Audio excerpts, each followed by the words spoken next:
যুক্তরাষ্ট্রে ৭৫টি দেশের নাগরিকদের জন্য অভিবাসী ভিসা ইস্যু স্থগিতের বিষয়ে ট্রাম্প প্রশাসনের নীতি বাতিল করে দিয়েছেন নিউ ইয়র্কের এক ফেডারেল বিচারক।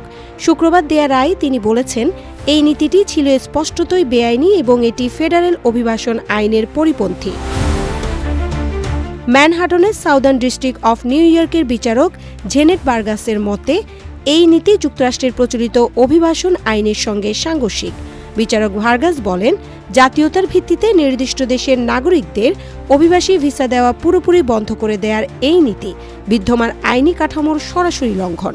জীবন অবাক না করলে কে করবে? 28% মিল্ক ফ্যাটের অবাক করার সাথে ফ্রেশ মিল্ক পাউডার। জীবন অবাক করুক প্রতিদিন। ডেমোক্র্যাট সাবেক প্রেসিডেন্ট জো বাইডেনের মনোনীত বিচারক ভার্গাস অভিবাসী অধিকার নিয়ে কাজ করার সংগঠন ক্যাথলিক লিগ্যাল ইমিগ্রেশন নেটওয়ার্ক ও আফ্রিকান কমিউনিটিজ টুগেদার অভিবাসী ভিসার আবেদনকারী এবং যুক্তরাষ্ট্রে বসবাসরত এমন কয়েকজন মার্কিন নাগরিকের করা মামলায় এই রায় দেন,